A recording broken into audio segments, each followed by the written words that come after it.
Night of Blood and Scales, Part 2. The city lights blurred past me as I sped through the shadows. My head start might have been significant, thanks only to the primal incarnate's irritating sentimentality toward the less fortunate. But the deadline was still closing in fast. The Deep One had nearly trapped me, sealing my fate. Only the weakness of the creatures summoned by the book tucked under my arm had saved me. The possessed man had been too slow to kill both children, leaving the girl caught in the crosshairs of the scourge of my kind. And furious as he was, there was no chance he'd risk unleashing his power with an innocent that close. My form solidified just as I reached the brightly glowing neon sign proclaiming the Crimson Fang. I slammed against the door with daylight hot on my heels. Light spilled into the club as it opened, forcing the dark-haired vampire inside to leap back before the sun could scorch her. She fixed me with a cold, empty stare, just as Camilla liked them. If memory served, her name was Nadia, one of Camilla's favorite little toys even before she turned her. I shut the door behind me, cutting off the dawning day, and flashed the girl a crooked grin. "Where is your master?" I asked, each word dripping with honeyed venom. Nadia hesitated, her eyes flicking across the nightclub, past staff scrubbing away the remnants of last night's chaos and hauling off unconscious bodies after the night creatures had fed, to the pair of crimson double doors that led to Camilla's private quarters. I waited a single heartbeat, watching the girl struggle to decide what she valued more. Obeying me, an ancient vampire, or avoiding the wrath of her master, another ancient vampire whose cruelty made mine look merciful. "She is with a guest," Nadia said at last, turning back toward me. Her dark hair slid over skin that was far too pale, even for a vampire. Not a denial, not an invitation, a carefully chosen middle ground. She was clever. Camilla trained her toys well. Most night creatures would have cowered or stammered beneath my gaze. Nadia merely calculated. Whatever softness or fear she once possessed had been carved out of her long ago. I gave her a curt nod and left her standing by the door. No one dared stop me as I crossed the bar. There wasn't a single creature here that feared Camilla more than they feared me. I pushed open the crimson double doors. They opened into a lavish living room drenched entirely in red. Every surface, every detail, even the velvet couch. All of it no doubt chosen to complement the crimson dress Camilla favored. The one so tight and cut so deep, it left nothing of her body to the imagination. I looked around as the doors swung shut behind me, muffling the noise of the club. She wasn't here. I crossed the room and entered her bedroom, also empty, but from here I could clearly hear Camilla's sounds of pleasure. A slow grin tugged at my lips. She would be furious at my intrusion. Drawn forward by that single thought, I slowly opened the door to the massive bathroom, its pristine white surfaces making the crimson liquid Camilla bathed in, and the droplets splashing from it, stand out in violent contrast. It wasn't hard to guess what had stained the water, not with the lichen from earlier hanging suspended above the tub, the last dregs of his life sliding out of him and into the pool. Small ripples shimmered across the surface as Camilla arched, lost in pleasure and ecstasy. Her usually white hair held an almost pink hue now, tinted by the blood, and her near alabaster skin was flecked with it like delicate red constellations. "Do you wish me to join?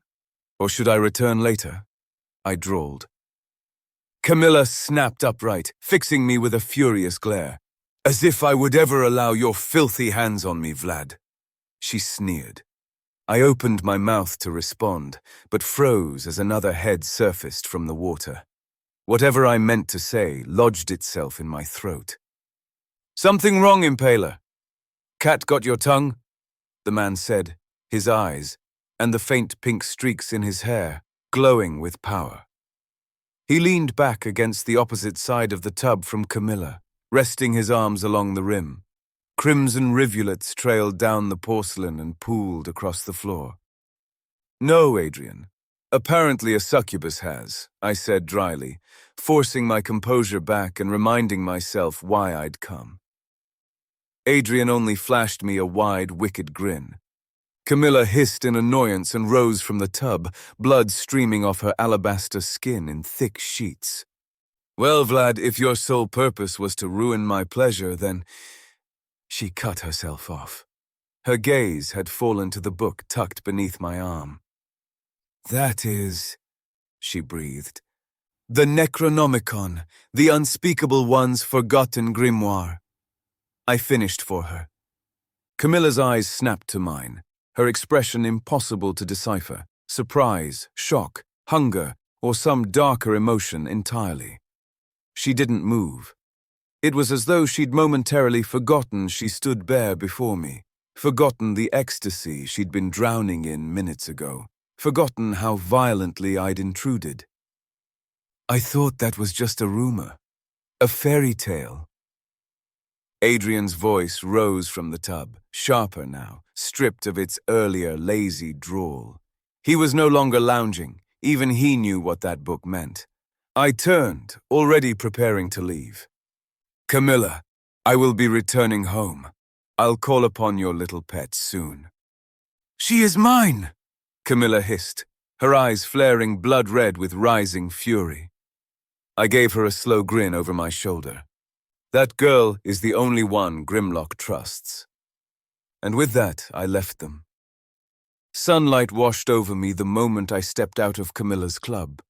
It should have felt warm, grounding.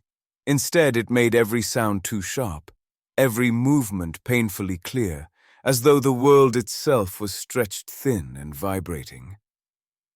I walked quickly, letting the crowded streets fall away until only open road and wind remained. With one last glance at the sprawling cityscape, I dissolved, shattering into a swarm of bats, and streaked toward the fog-drenched Catskill Mountains, where my castle lay hidden. Martha was already waiting for me when I finally entered the throne room. She stood at the center of the long red velvet carpet, leading straight to my pristine stone throne. She didn't look amused, but her eyes widened the instant she noticed the book tucked under my arm. "What is that?" she breathed, no doubt sensing the lethal power pulsing off it in waves. "Get ready to move the castle," I replied, ignoring her question entirely. Her attention snapped fully to me. "Make sure all the brides are inside. Wouldn't want any of them torn apart and scattered through the boundless void." I grinned, baring a single fang. "Where are we going?" she asked. "Home. Back to Wallachia." Martha gave a curt nod. I strode past her, singularly focused on my goal. My steps echoed through the corridors, the walls trembling with the rising dark magic as the castle prepared to wrench itself from one place in reality and anchor in another. I didn't slow, even when the world around me vanished into nothing. The moment the castle settled at its new destination, I stepped through the threshold of my trove of forbidden relics. The chamber hummed with ancient ruin, shelves lined with artifacts locked beneath glass, each one radiating a low, thrumming energy that pulsed like a heartbeat. Half hidden against the far wall, a massive wooden chest sat chained to the stone, its lid rising and falling in slow, unnatural breaths. I ignored them all and walked directly to the large, arched double doors of dark oak. Without hesitation, I set the grimoire on the floor before them and straightened, holding my hand over the book, feeling its void, twisted power writhe against my skin. The chained chest stirred first, rattling violently as though trying to escape. Then the rest awakened. Books sealed behind glass snapped open, their pages whipping furiously. Cracks spiderwebbed across the obsidian mirror on the far wall, a shadowed figure behind it pressing forward, eager to break through. The dark grains within the hourglass of sorrow surged upward, flowing backward with such force that the entire relic shook on its pedestal. The thorned crown of the first damned writhed, its needles lengthening, dripping fresh ancient blood that had no right to exist in this century. Every object reacted, each in its own horrific way, but they all shared one universal truth. They feared the power of the book before me. I smiled. This was it, the magic that would bind the seal, the power that would weave together every relic in the room. My voice cut through the trembling air. Vel kora esh, tenvaru kordren, osthal. Shadows erupted from the Necronomicon, rippling outward like liquid smoke, racing across the floor. Power bled from the relics, black, red, sickly gold, pouring toward me, drawn into a single spiraling vortex above the book. I lifted my hand higher, summoning the final word. Sedram Vakar. The vault convulsed. A bolt of dark light slashed across the chamber, smashing into the dark oak doors. A jagged, ancient sigil flared to life, burning like a brand pressed into living flesh. It pulsed once, twice, and then faded slowly into the wood, leaving only silence and the faint, acrid scent of scorched timber. I panted, my chest heaving as the trove settled into eerie stillness once more. I smiled. The first layer was complete. Now for the rest. I drummed my fingers impatiently on the armrest of my throne. How long had it been since I left my castle? How long since my plan had come to fruition? And why summon me now? Had I been too careless? I didn't think so. Forcing Nadia to stay silent, binding her with magic older than even the first of our kind, had struck the only concrete proof they had against me. The rest could be dismissed as hearsay, circumstantial at best. But would that be enough to stay Cain's hand? And what of Athena? Footsteps echoed before the thought finished forming, and I lifted my head. Camilla approached, her heels clicking against the red carpet leading straight to my throne. Color me intrigued, little Vlad. Her grin spread, predatory and confident, her dress flowing with each step, owning the distance between us. Are you really so scared to leave your little home? You must have truly pissed the deep one off last time. She stopped at the steps beneath me, hand on her hip, every inch the predator, yet cautious. Don't be too rude, Camilla. A dark voice drawled behind me. I felt him the instant he spoke, the power radiating off him in palpable waves, unmatched by any other creature of the night. My father does not forgive easily. Hello, Cain, I said, trying to mirror his calm, though I felt none. A dark chuckle slipped from his throat as he passed my throne. No ceremony, just black pants and a t-shirt. But his right bicep bore a mark few of our kind would survive. 4 clawed gashes, a scar from an attack the Deep One himself had landed, if rumor were to be believed. Camilla shifted subtly, poised to flee or fight. She did not enjoy being the weaker presence in the room. Me, perhaps, she could consider her equal. Cain, however. Cain was a different class entirely. You called for a meeting, Cain. Am I to expect the other ancient vampires, or... They do not wish to step foot in your little castle, Vlad. His gaze wandered lazily to his own nails, as if I were beneath his attention. I studied him warily, wondering if I could even survive a clash if he decided to attack. Even if I could match him blow for blow, the thought of him with Camilla positioned at the foot of the stairs made the odds laughably against me. Cain's eyes flicked toward me with bored nonchalance, and then he smiled. They are worried after Grimlock's disappearance.